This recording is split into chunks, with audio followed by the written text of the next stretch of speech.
talk about critique groups. And are you guys a part of a critique group? Officially, I don't think I'm part of it. Well, I mean, okay. Us. Yes. Yes. The answer is yes. Yes. We are all our own critique group. I am in a writers group, and we do critique each other's work locally, and then like us to say yes, I belong to a critique group. No. No, I'm not either. Yeah, me either. But I do have my circle of friends that I rely on, and I'm like, okay, are you ready to read another story? And they're like, yes. So I send it to them. Of course, they don't have deadlines, so that's not always the best. The best method, but they are really good at catching things for me, so that's really nice. It used to be my sister, but now that she has 3 kids, it's just like not gonna happen. Well, and I have some that are critiquing more the story, and some that are critiquing more the editing. Like Amy's really great about here's 10 pages of things that you need to change. Right. Believe it or not, that's a good thing. It's not.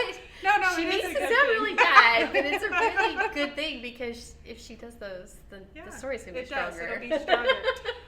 But I also have a friend that I send it to her. I know absolutely nothing's gonna come back as far as your punctuation's wrong or you need to do this or that.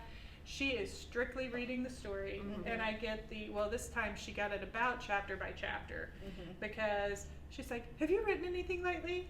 Well, yeah, I've got the beginning of this, so I'd send it to her the next day. Do you have any more? It was yesterday that I sent it to you. And I really appreciate that because that also gives me, okay, she's eating it up and wanting more of it.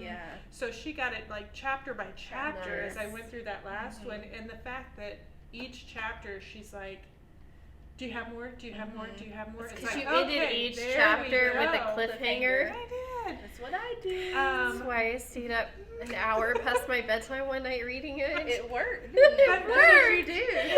For me as a writer, it was good to know, okay, somebody is reading this and they're into it enough that they want more of it before I've had a chance to get more done. So that tells me my story is on... You're going the direction. I'm going the direction it should be going. I know I've talked in several other videos about beta readers, and that's kind of what I look at my beta readers for, is critiquing the story. I give them a list of questions, and not everybody sends back the answers, but they'll at least say what they overall think of it. And they're really great about pointing out, hey, this plot doesn't quite make sense here, or they'll ask questions.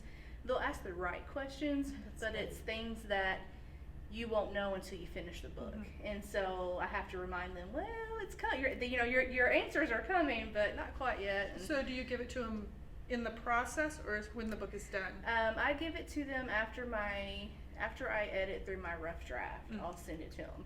And I always say, hey, this has not been edited yet, but I want to get your feedback on the overall plot, the characters, are they believable? Ask some questions like that.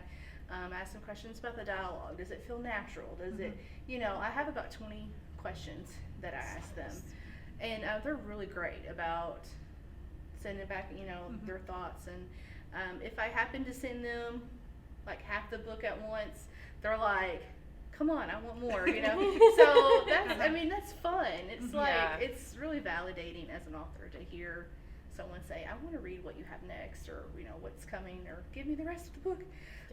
They're also the ones that at the end of The Soul Searcher, I had a beta reader. She's one of my very, very best friends.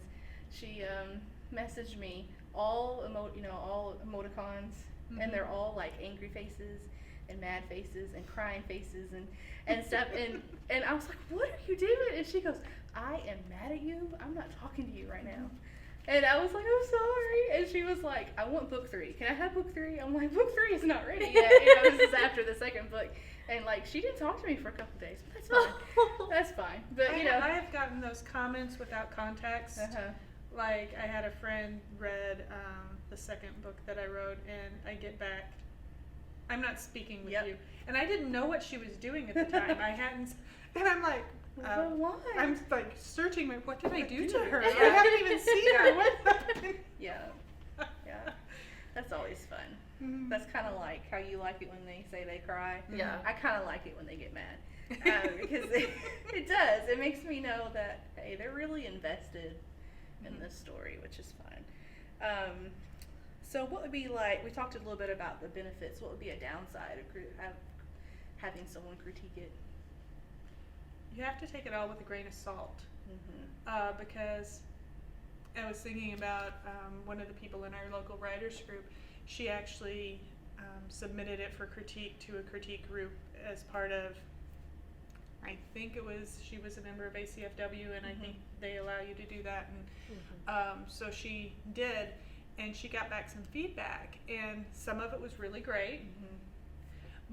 But there were other parts of it that it was like, no, I don't agree with that. I don't see that as a problem. I don't, you know, you have to remember they're just readers too, and everybody is a little bit different and is going to read it a little bit different. And they're going to form their own opinions of it. And whatever they're heavy on, they're going to critique that part of it. But they also have weaknesses. And you don't know where they're at in their writing journey. Did this person who just critique it, have they never been published? Have they never had a class? Have they, you know? So you do have to be careful of keeping in context where the others who are critiquing it are in the writing and reading journey. To know what to go, okay, because you could change everything and send it out again. Right. And then the other people would say, oh no, that needs to be like it was before. And so you've got to use your judgment. You got to go through gut, definitely. I've been told, you know, this is my advice, but in the end, it's your story. And you have to do what's going to be best for your story, but you also have to realize that there's always room for improvement. And you have to be open to that. If you're not open to taking suggestions and critiques and everything, then you don't need to submit to a critique group. No. You gotta have tough skin. And you probably shouldn't submit to an editor or agent. Right. Because they're going to change some stuff. Like the title. Yes. Or that one scene that you really, really loved. When I'm editing, I try not to, I don't ever want to change the author's voice. You know, that's their voice, that's their story. And so, you know, like you said, I always try to say, think about this, or what do you think about this? You know, just to kind of give them an idea, but let them have the decision. Unless it's an obvious plot hole, like you have the wrong name here, you know, or something like that. I've done that. Yes. You know, something that is easy to fix. Well, and there are things they point out that you don't realize you did. Right, exactly. Amy, one of her comments on my latest one is that all the way through the book, I was following, okay, this is a baking competition. And so at the end, I would put up the winners. I always detailed what the winner did and what the other person did as well. I get to the last one, and I put in the winning dessert, but I didn't put in the non-winning dessert. And she's like, what did the guy make? You know? And it's something I didn't think about as I was writing it, because I'm like, he's not the winner. Right. You know? Who cares? I did. She cared. I cared. She goes, I want to know what he made. You know?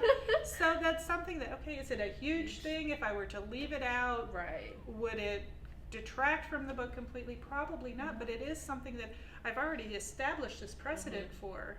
I should probably have it in there. You know? Another thing that I look at too is that if multiple beta readers are saying the same thing, then that, or multiple editors are saying the same thing, then you really need to take that advice to heart and really look at it and see what you think about that. So why get together with other writers? Why do we get together? I think it's like iron sharpens iron in scripture, that you know, we help each other technically, but also on the creative side of it. It is amazing to me, in our local writers group, we'll take a picture of, okay, this one was mushrooms. Okay, we took a picture of mushrooms that my son had taken, and I brought it in, and I'm like, okay, we're gonna write for 20 minutes. about this picture. And Right. that's all they had to go on Yeah. was mushrooms. And the 4 stories that came out of it are so incredibly different. It just, it amazes me to sit down and see how we all start with the exact same thing. And we come out with something so uniquely us. Yes. And it's not only a reminder that, okay, have people written romances before? Yes. Have people written urban fantasy before? Yes. Have they done demons and angels? Yes. Have they done camps? Have they done faith journeys? Have they done all of this? Yes. But they are not us. Yep. And our story is worth telling as well, because it is our story. And we have a unique way to present it. And so in getting together with our other local writers, that's driven home every time we meet. Yeah. That I have a voice, and it's going to be different, even if we're all starting from the same thing. Yeah. I love that. That's good. And it also helps and challenges you too to grow. Like, I don't know how many times, like Amy has edited a couple of my books, and each time I'm like, I feel like I master one element, and then she sends me back this. I'm like, well, man, I just replaced one. She is just like a flight with driver, the isn't other. she? You know what I mean? No, but it's good though, Yes. because like Yes. she's pointing out, hey, you use this word more than you probably should. I'm like, well, I didn't even realize I did that. When you're writing, And you don't think about you those don't think things. about it as much, and then when other eyes go back and it's not in their head, they're Right. reading it for the Yep. first time. It's a whole new set of eyes, and that always helps. It all of a sudden becomes obvious. Yeah. So having a beta group, having friends, or having your close group to edit it, even before you have it edited before you send it out. Yes, But definitely. have a writing group, get together, meet. Those are very important, I think, to being a writer, and can't do it all by yourself. Nope. So we hope that you guys enjoyed learning more about critique groups and beta groups. And if you are a part of a group, let us know in the comments section below. Give us a little story about how they help you. I think that'll be fun to see what everyone has to say. And don't forget to click subscribe and the notification bell. And your You in 20 videos. Make sure you send those to us. And we will see you next week. Bye. Bye. Bye.